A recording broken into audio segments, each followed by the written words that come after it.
आप देख रहे ज्ञानवर्धक अनसुनी बातें। अच्छी लगे तो लाइक और सब्सक्राइब जरूर करिएगा। आज मैं अरुण राजहंस जी की टेस्टमनी सुनाने जा रही हूँ, जो है बहुत दर्दनाक।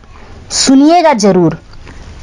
अरुण राजहंस, जो कुलदीप टॉकीज गली बोकारो नामक शहर में एक मेडिकल स्टोर चलाते थे, उन्होंने अपने जीवन का एक पृष्ठ खोलकर सुनाया, जो सुनने वालों की आंखें खोल सकता है और शायद उस पाप से भी जिसमें वे भागीदार बने, उससे भी बचा जा सकता है।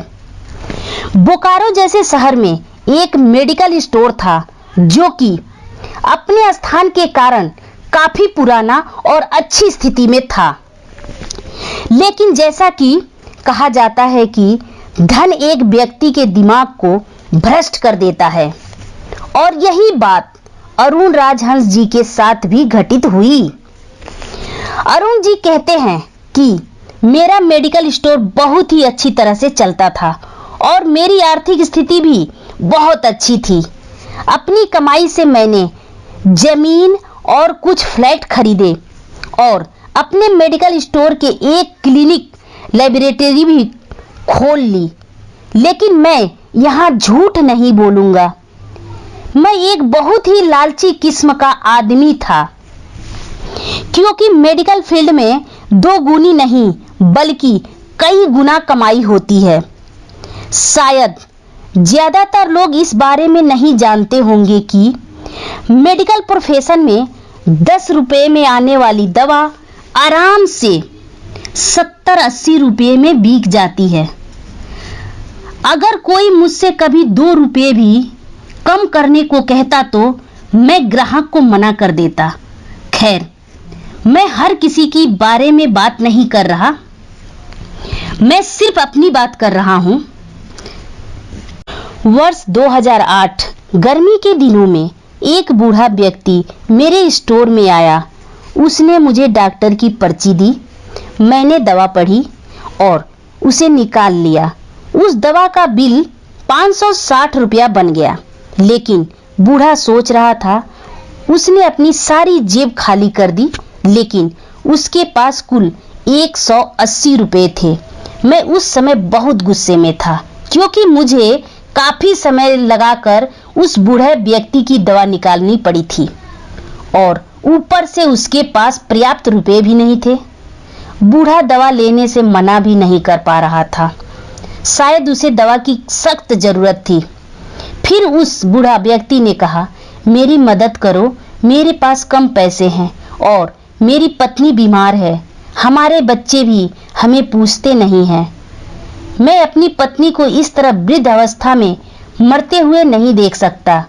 लेकिन मैंने उस समय उस बूढ़े व्यक्ति की बात नहीं सुनी और उसे दवा वापस छोड़ने के लिए कहा। यहाँ पर मैं आप लोगों से एक बात कहना चाहूंगा कि वास्तव में उस बूढ़े व्यक्ति की दवा की कुल राशि 120 रुपए ही बनती थी। अगर मैंने उसे 150 रुपए भी ले लेते तो मुझे 30 रुपए का मुनाफा ही होता। लेकिन मेरे लालच ने उस बूढ़े लाचार व्यक्ति को भी नहीं छोड़ा। फिर मेरी दुकान पर खड़े एक दूसरे ग्राहक ने अपनी जेब से पैसे निकाले और उसे बूढ़े आदमी के लिए दवा खरीदी। लेकिन इसका भी मुझ पर कोई असर नहीं हुआ।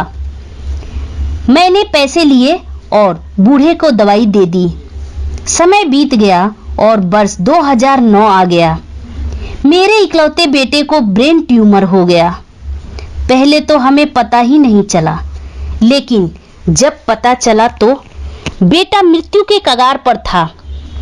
पैसा बहता रहा, लड़की की बीमारी खराब होती गई, फ्लैट बिक गए, जमीन बिक गई और आखिरकार मेडिकल स्टोर भी बिक गया। लेकिन मेरे बेटे की तबीयत बिल्कुल सुधरी नहीं। उसका ऑपरेशन भी हुआ और जब सब पैसा खत्म हो गया तो अब मेरे पास बड़े बड़े हॉस्पिटलों का चार्ज देने की औकात नहीं थी। तो आखिरकार डॉक्टरों ने मुझे कह दिया कि आप अपने बच्चे को घर ले जाकर स्वयं सेवा करें और मुझे मेरे बच्चे के साथ हॉस्पिटल से निकाल दिया। उसके पश्चात 2012 में मेरे बेटे का भी निधन हो गया। मैं जीवन भर कमाने के बाद भी उसे बचा नहीं सका। जिस तरह से पैसा कमाया था उसी तरह से चला गया, लेकिन बहुत बड़ा सूद लेकर गया।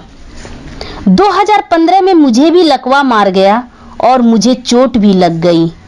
आज जब भी मेरी दवा आती है तो उन दवाओं पर खर्च किया गया पैसा मुझे बहुत खलता है, क्योंकि मैं उन दवाओं का वास्तविक कीमत जानता हूँ।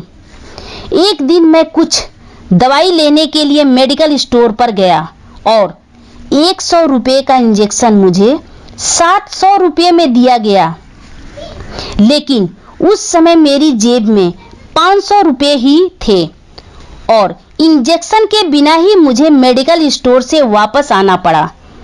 उस समय मुझे उस बूढ़े व्यक्ति की बहुत याद आई और मैं घर चला गया।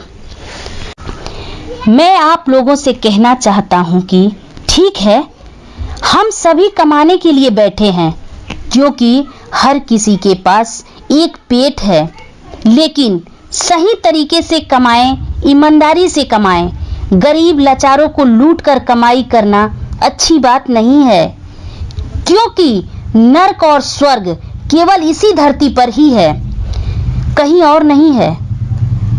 अपने ही करनी के कारण आज मैं नर्क भुगत रहा हूं। पैसा हमेशा मदद नहीं करता, पैसा हमेशा मदद नहीं करता। ईश्वर के भय से चलो, उसका नियम अटल है, क्योंकि कई बार एक छोटा सा लालच भी हमें बहुत बड़े दुखों में ढकेल सकता है। काश ये बात मुझे पहले ही समझ में आ जाती। बस मैं आप लोगों से इतना ही कहना चाहूँगा। धन्यवाद।